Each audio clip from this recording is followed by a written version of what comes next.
When is the 2025 NBA draft? Oh, it's just a few days away. Wednesday, June 25th, and a ton of rumors going down about who goes where, what trades we could see. So let's do a full mock lottery. But number 14 is held by the Spurs, and wait till you see what they do, because if they make a trade, that pick is gone. But number 1, the Dallas Mavericks trade the pick. No, I'm just kidding. They select Cooper Flagg, a 6'9" forward from Duke. Okay, there is no chance that he returns to school or that they trade the pick. This is happening, people.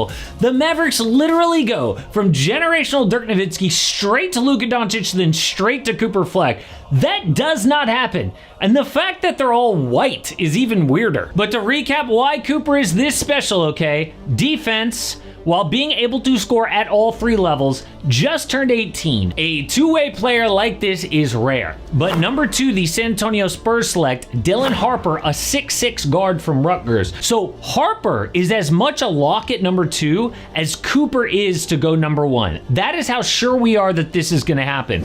But Michael Scotto from Hoops Hype says, the Sixers have called San Antonio about trading up for number 3 to number 2. What? But then Don Harris, 35-year reporter in San Antonio, said there is a huge gap between Dylan Harper and everyone else below him. The Sixers can engage all they want unless they're willing to give up Tyrese Maxey. It's laughable. Damn, Don, just dropping reality nuggets, ruining dude's report. But why is a trade even a thing? Because the Spurs already have 2 established guards in Steph Castle and De'Aaron Fox, who also can't shoot, just like Dylan Harper. Just look at these ugly shooting splits for all 3. Do you really want to surround Wemby with shooters or bricklayers? But here's the problem. If Harper is as elite as advertised, number 1 pick in most drafts that don't have Cooper Flagg, then you draft the talent and figure out the rest later, okay? Don's whole point was the kid is so good, if you're not coming with like an all-star in a trade, forget it.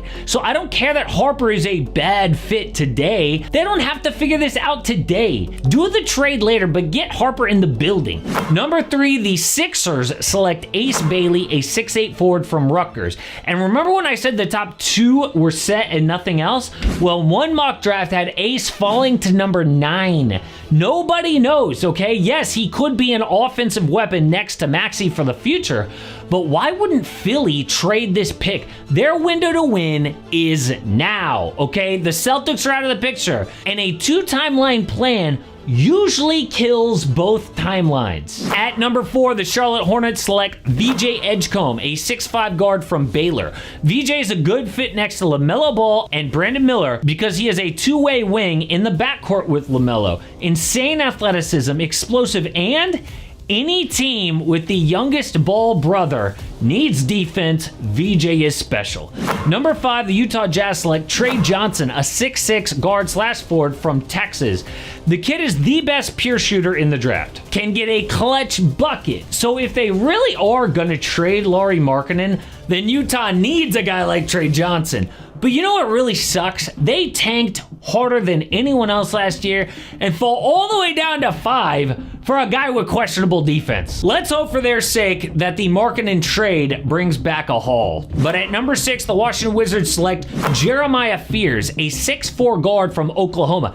Now this one is crazy, okay? Fears has been rising so hard lately that one report says some front offices think Fears is right up there with Dylan Harper as the best guard in the draft, maybe better. So if he falls to 6, the Wizards are ecstatic. He is a better playmaker and shooter than Harper. Problem is he's a lot shorter and he doesn't finish as well at the rim, but a long-term partner with Bub Carrington in their backcourt. Fears can play off the ball as well just fine. Number 7, the New Orleans Pelicans select Con Knipple, 6'6" wing from Duke. Now this kid's gonna get a ton of attention because he was Cooper Flagg's number 2 at Duke, but he is an elite spot-up shooter with size. If the Pels really are gonna build around Zion like they tell us they're going to, then Knipple fits perfect. He shot 41% from 3. He can move off ball, play team defense. His big con is a lack of athleticism, but some mocks have him going number 3 overall.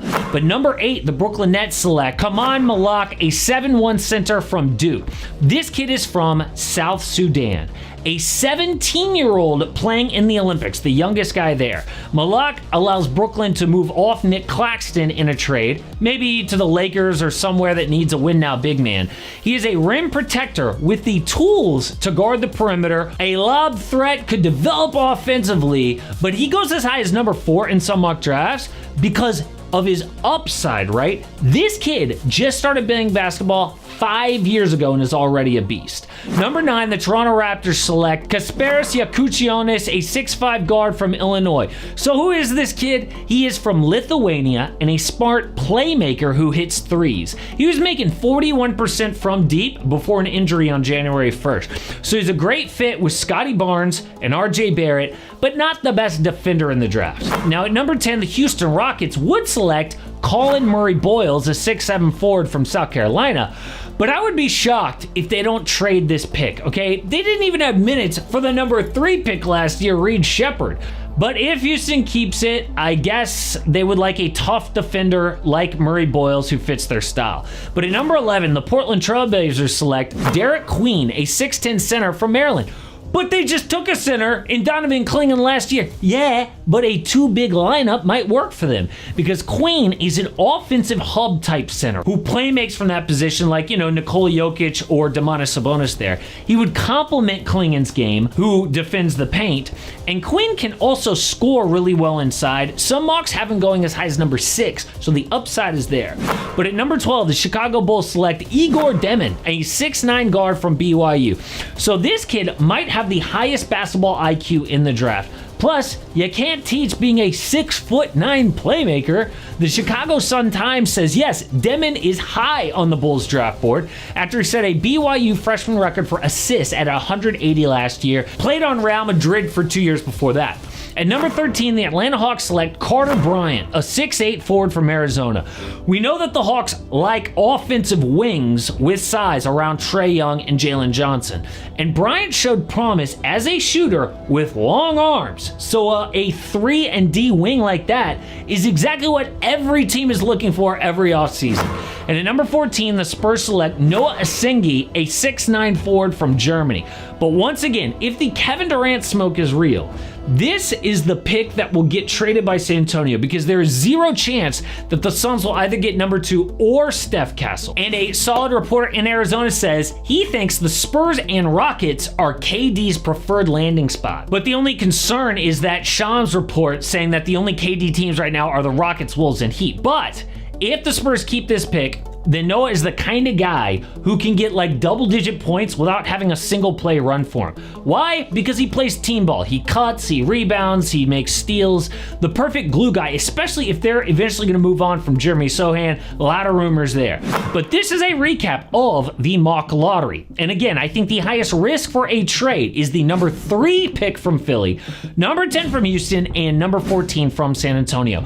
But we're also getting really weird reports out of Milwaukee. At one point, it looked like a Giannis trade was a sure thing, but now Giannis is just toying with us on social media.